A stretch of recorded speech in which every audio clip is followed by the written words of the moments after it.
Hello, guys. Welcome to another episode of Let's Talk, episode 5. We've all gathered here to talk about the match of the season. It's Barcelona versus Bayern Munich. Can't get bigger than this. So let's start. We have Abhinav Tyagi with us. We have Vidish Sharma and Noam Shah. So I'd like to start with Abhinav. So Abhinav, how's the mood in the Barcelona camp after just squeezing past Napoli? Uh, how's the mood? Literally, how is everybody? How is Lord Messi? How is he coping up? First of all, I would like to correct you. We didn't just squeeze past Napoli. We defeated them with a two-goal lead. And yes, you are kind of right. It is kind of tense here. Bayern has been the favorites to win UCL this season. The form they've been in, it's an incredible year for them, and it's going to be very tough to get past them for Barca, who are also struggling in their performances in their domestic leagues and also in the Champions League. So it will be a very interesting fixture according to me. In the end, it will all come down to who defends better because the front four of Bayern are a very formidable attack combination. You have got Lewandowski, you've got Muller, you've got two wingers who can be anyone from Gnabry or Coman, and even Perisic as a substitute. So it will be very tough for Barcelona to stop them. Or on the other hand, for Bayern, it's kind of very easy to stop Barca. You just have to mark the one man who makes it all happen, and you can kind of pin down Barcelona with that strategy. So we'll have to see. So Noam, I would like to ask you that would this be a strategy for Bayern Munich to just man mark Messi, or will they do they have any special plans for a particular Messi, or would they be more open about the tactics coming this match? No, I believe both Barcelona and Bayern Munich are two very different teams if we talk about their tactics and playing strategy. But there's this thing when Barcelona plays against any opponent, there's this thing again in the opposition camp that you have to mark Messi no matter what. If Messi is in form and at his best on the night, he's just unplayable, as we saw against Napoli in the last match. He was just unplayable in the first half. So yeah, Bayern Munich will be marking Messi, but uh, but because Bayern plays far ahead on the line, they just don't sit back.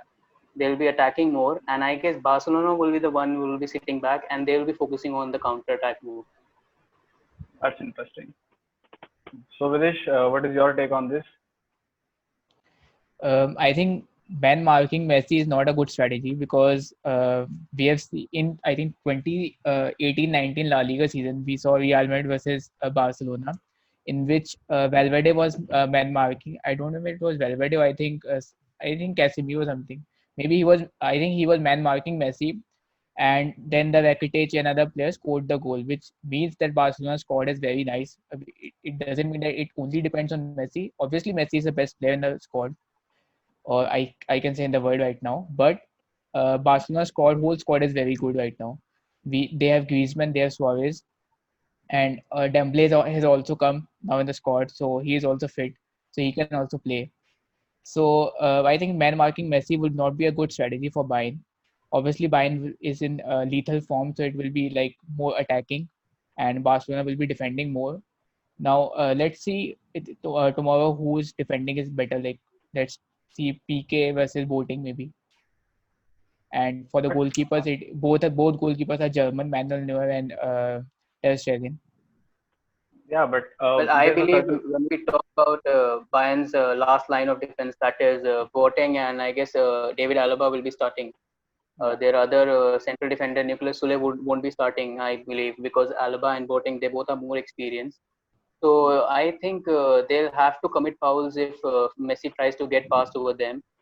They'll have to bring him down. They'll be taking certain cards for the team, I guess, because they have to mark Messi anyhow. Because we've seen over the years also, and very evidently in the last match also, Messi can squeeze through goals, which I guess nobody can. We saw the second goal against Napoli. That was just, I guess, that only Messi can do. He was brought down on the ground in the 6-yard box, and then also he squeezed the goal, squeezed through the goal. So I guess they'll have to stop him no matter what. Talking about goals, so there's a one particular man we can't miss out on is Robert Lewandowski. How good has he been in this season? Abhinav? Well, Lewandowski has been in an amazing form this season. He has been the top one of the top scorers in the Europe. But I think Lewandowski relies a little bit on Muller and his two wingers to provide the balls inside the box. He is not a player who can take the ball outside the box and then finish it all on his own. He needs support, and if we can shut down those two wingers and Muller, then we can kind of shut down Lewandowski too. But there's Well, I'd another. like to add a point. Yeah. Yeah, Even. yeah. No, I'm continuing. Okay, well, I want to add to this. I won't exactly agree with Abhinav over here because, he's absolutely right. Lewandowski is a proper number 9. He's a complete striker. He's a great finisher, but he cannot, try and influence the games as Messi does. But it's not just the two wingers Bayern Munich have and Thomas Muller that Barcelona have to focus. They have a lot in attack. Bayern Munich team this time. Goretzka is there. He can pass the ball really well. Serge Gnabry is in absolute tremendous form. He can pass the balls really well. He can also shoot from distance. So it's not just Lewandowski. Depending on the two wing backs along with the Thomas Muller, it's a lot. It's a great attacking team. Thiago is also there who can pass the really balls. He can play the long through balls over the top of Barcelona's defense, which Lewandowski can control, and he's an absolute finisher. So I guess the entire team of Bayern Munich is a great attacking side, and it's not just the two wing backs. Yeah, Abhinav just said that Lewandowski needs two of his wingers to actually help him. But I see this as Leo Messi is not left with any option to play by himself. As in, if I can take the liberty to comment that how useless is Antoine Griezmann right now. Look, he doesn't do anything right now, and Messi has no other choice to do all things by himself. So that makes him a one-man army. It is as a consequence. This might be a debatable statement, but yeah, this is also an angle. It is true that Barcelona is a little too much reliant on Messi. Yeah, I can totally agree to that.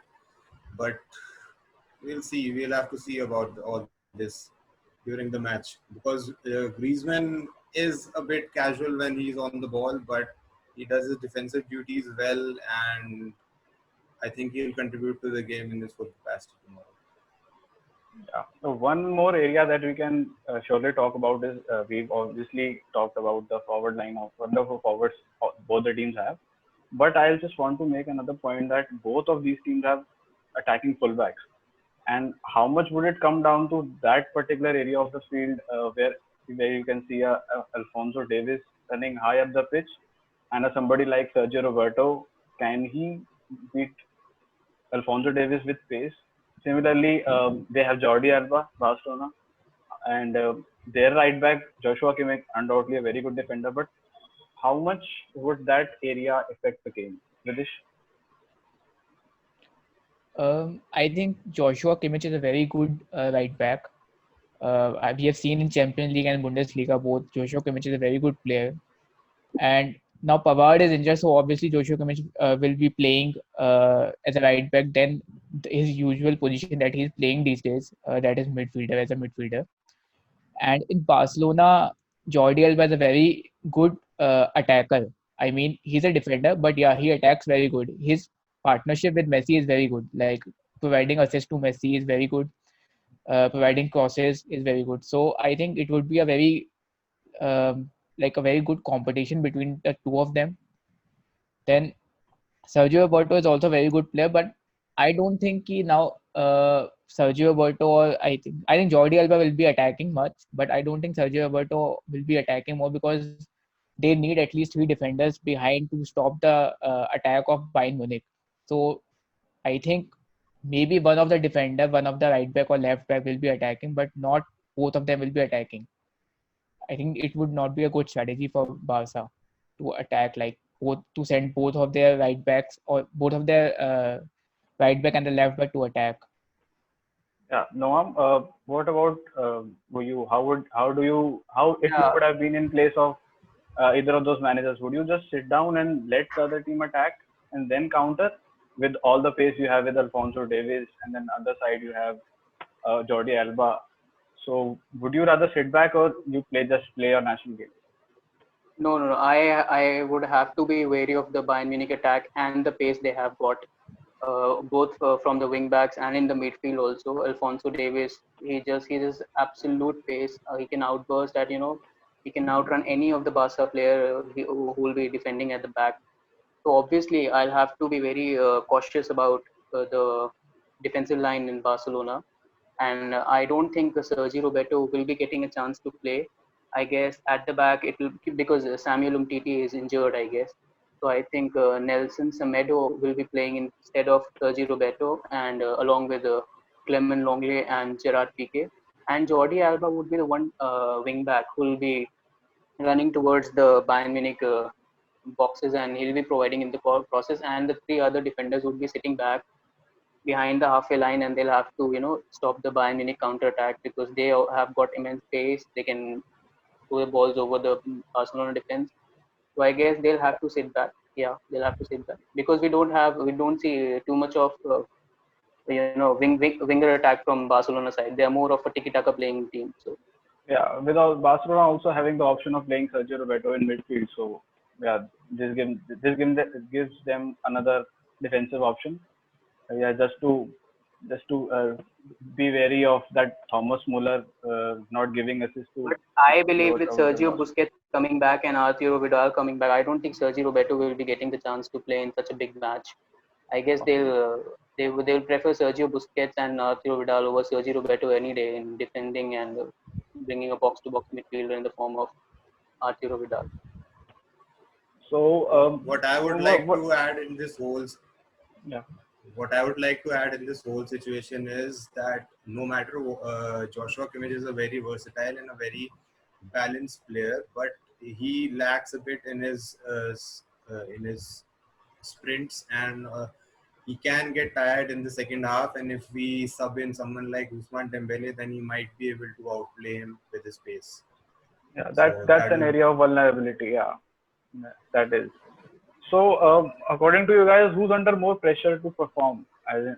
Does Barcelona need it more than Bayern Munich, or you see this is the best chance of Bayern Munich winning the Champions League?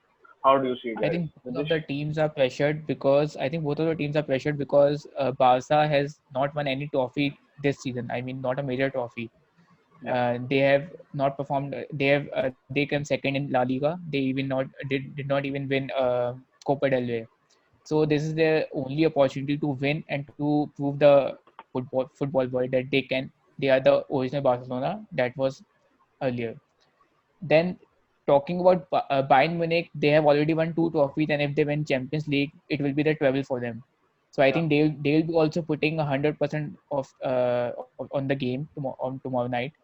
And so I think if I'm talking about who will win or what are the chances, I think I would say 2-1 to Bayern Munich, because of only the attack of Bayern Munich and the form their Bayern players are in right now. So, speaking of that, let's take predictions, guys. So, Videsh, you've given your prediction. Noam, To the point where you asked which team is more under pressure to win this match, I'd like to add to this a little bit that it's the Champions League quarterfinals. So both the teams will be under immense pressure. Vidish rightly pointed out that Bayern are going for the treble this year. They won the Bundesliga and they won the DFB Pokal trophy, and they won the Champions League anyhow, because it's been a long time since they last won it. And even Barcelona, they're under a crisis this time, I believe. Their manager has been criticized a lot over the time. They've been criticized over the team as a one-man army, over relying on Messi over the last few seasons, and they did not win any trophy this time. They lost out to Real Madrid in the La Liga, and they couldn't even bring Copa del Rey home. So both will be under immense pressure, but because of the great form Bayern are currently in, I believe Barcelona are a little bit more under pressure. But then I believe Barcelona has been handling this kind of situations over the years. They've been to semifinals and quarterfinals a lot, and they have this experience in their squad. They have a more experienced squad, I believe, than Bayern Munich. So they can be relieved a little bit because of the experience and the experience of playing in such big matches in recent times. So yeah. So So if you predictions talk about the from prediction, yeah, if you you talk will about the also go with prediction, Barcelona. I'll say because Barcelona's defense can be porous, Napoli did give them some trouble. So I believe it will be 3-1 to Bayern Munich with Interesting. Lewandowski scoring the two of them. Nice. I really expect a different answer from Abhinav Tyagi, so let's go to him. Come on, Obviously, Tyagi. you would. Well, I'm rooting for Barca, and I am totally confident in that Barcelona will get out of this fixture with a win. And just because Barcelona has improved a lot ever since La Liga ended, and they had that 15 to 20 days of period to prepare for UCL. They came back as a very strong side against Napoli. They performed very well in the first half. So I would say that Barcelona needs only one half in which they perform really well, put on some goals, and then they can just sit back and defend against Bayern, and that will just do for Barcelona. So my score prediction for this match would be 3-2 to Barca. 3-2 Barca. Okay, interesting. So, like, guys, let's wrap this episode. So we're in for a very interesting match tomorrow. Two amazing, fantastic squads up on show. UCL nights will be as amazing as ever. So just as you guys, I can't wait for until tomorrow. So yeah. So Abhinav, there's one more area of interest for all of us that Coutinho is returning to his former club. So that is a very. Would it be a very welcoming return, or will he go back crying? Well, I guess that is up for the management to decide. I am no one to give up that judgment. But yeah, he's a valuable player. If he returns to his former form, which he was in Liverpool, I think he'll be a valuable addition to the squad. And I don't see any problem in him returning to Barcelona if he can play at his level. Any celebrations from Coutinho's side if he scores? Well, if he wants to celebrate against his former club, then that is his choice. I don't think it's a respectable choice, but that will be his choice. Okay. So, guys, I think that will be it for today. Let's wrap up this episode. It was amazing talking to you guys. Thank you for coming. So, yeah, we have two amazing squads lined up for tomorrow's match. We all are looking forward to it. So, see you guys in the next episode. Bye bye. Bye.